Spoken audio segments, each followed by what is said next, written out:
meus queridos, graça e a paz de Cristo. Hoje, quinta-feira, 26 de junho. Lembrando que hoje eu vou estar na igreja, Vou estar na igreja hoje. Então, esteja conosco lá. Estou guardando você lá hoje na igreja, tá? Caso quiser o endereço da igreja, é só me mandar um comentário aqui que eu te mando, o endereço da igreja. Vamos lá? O tema de hoje é Espírito da Verdade. Vamos ler? O texto está em João, capítulo 16, versos 7 até o 15. Vamos ler a história.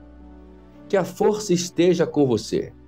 Quem assistiu o filme de Guerra das Estrelas reconhece essa famosa frase, dando como bênção àqueles que embarcam numa missão crítica ou perigosa.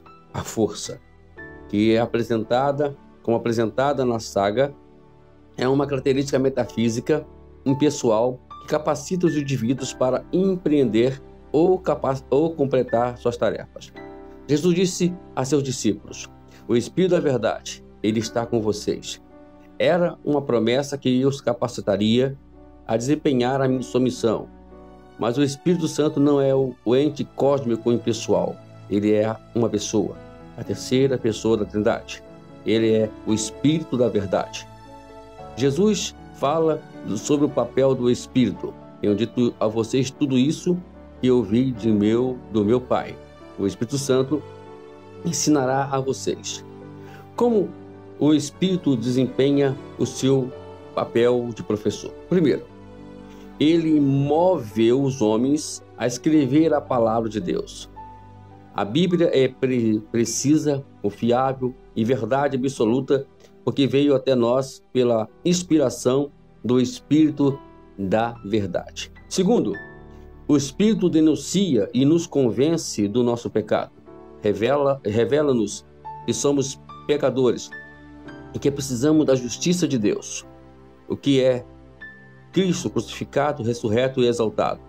Terceiro, o Espírito revela a verdade sobre Jesus, nos iluminando e ajudando-nos a entender, o trabalho e as palavras do Salvador mais plenamente. Louvamos a Deus da verdade. Acreditamos que Jesus é a verdade. Somos guiados pelo Espírito da Verdade. Somos pessoas da verdade. O Espírito Santo, ele é tudo isso que nós falamos aqui, e mais um pouquinho ainda, que é a qual não coube aqui nos comentários do nosso querido Sim. O Espírito Santo, ele é aquele que nos guia, aquele que nos orienta dentro da verdade. Por isso que temos que tomar cuidado em dizer coisas que não convém, ou não está na Escritura, ou não é contextual a Escritura, dizer que foi Deus que falou com você pelo Espírito Santo. Não. O Espírito Santo só vai revelar algo a você, só vai falar algo a você em intermédio da Escritura Sagrada. Nada mais do que isso. Não vamos nos enganar e nem enganar a outras pessoas. Então, o Espírito da Verdade é isso. Primeiramente, o que nós podemos aprender aqui é que ele moveu os homens a escrever a palavra de Deus. Nós temos aqui alguns textos bíblicos que você pode ler, que é 1 Pedro, capítulo 1, verso 11 e 12, 2 Pedro, capítulo 1, verso 19 e 21, que fala exatamente sobre isso, sobre a inspiração do Espírito Santo, que ele a qual inspira os homens a escrever.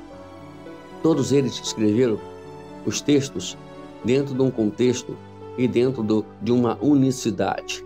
Então, é por isso que entrou no cânon sagrado, viu, amados?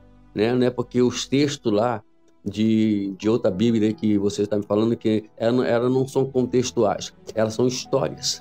Histórias é uma coisa, você vai colocar na Biblioteca Nacional. E a Bíblia, ela é inspirada. E todo o contexto, ela tem um único objetivo: falar de Jesus, mencionar o Messias, o homem que veio trazer a salvação para nós. E aqui está o Espírito Santo usando exatamente a verdade, a palavra de Deus. Segundo lugar, o Espírito Santo denuncia e nos convence do nosso pecado. É ele que convence. Então, nós não estamos aqui para convencer ninguém que está errado ou que está certo. Nós pregamos a palavra de Deus, é assim que nós fazemos, e o convencimento vem intermédio do Espírito Santo. intermédio da que a pessoa tem aquele contato com o Espírito Santo e ele vai convencer a pessoa dos seus erros, né? Vamos aprender isso. Quem trabalha na igreja não é o pastor. Quem trabalha na igreja nesta área de convencimento não é o pastor. É o Espírito Santo, é ele que vai convencer. Nosso papel como pastor é simplesmente pregar e ensinar a palavra de Deus. O restante é com o Espírito Santo. Em terceiro lugar, o Espírito Santo revela a verdade sobre Jesus. Tudo aquilo que a qual não foca em Jesus é mentira, é mentira. Paulo disse aos Gálatas, se um anjo ou qualquer outra pessoa vier pregar outro evangelho além do que eu vos prego, seja anátema. Ele não pertence a Deus, então não é de Deus. Então vamos tomar cuidado, né, com esse evangelho. Eu aconselho você ler sempre a Escritura, estudar sempre a Escritura, para não cair nesses probleminhas aí. Outra coisa, Deus é um Deus que a qual sempre está nos orientando. Quando você for pregar a palavra, o Espírito Santo vai lhe dar, ele vai inspirar você, e se não tiver essas três coisas, não é o Espírito Santo que está falando. Eu estou falando para você, não é o Espírito Santo que está falando. Uma pregação tem que ter consolação, exortação e edificação. Se não houver essas três coisas, se você quiser saber como é que funciona isso, é só você entrar no meu comentário, e você que tem meu contato, falar comigo, que a gente vai conversar sobre isso. Eu não vou poder explicar agora, porque o nosso objetivo não é esse aqui, hoje no nosso devocional. Mas essas são as três coisas.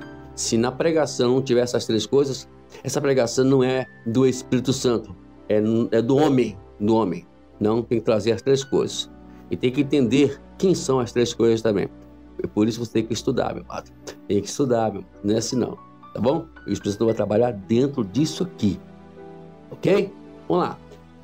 O nosso exame de hoje é: o que significa ser guiado pelo Espírito Santo? Leia aí Gálatas, capítulo 5, verso 13 a 26. Leia, e ali Paulo vai te ensinar como ser guiado pelo Espírito Santo. Para terminar, eu considero disso: de que maneira o Espírito Santo convenceu do pecado? Como é que foi, né? A outra: quem é Jesus e o que ele fez por nós? Como foi revelado pelo Espírito Santo? Então tá aí. Se você não tiver nenhuma resposta disso aqui, então é hora de você orar ao Espírito Santo para buscar essas respostas, ok? Deus te abençoe, que tenha uma quinta-feira abençoada, e hoje à noite estamos lá em nome de Jesus, nosso culto abençoado. Amém.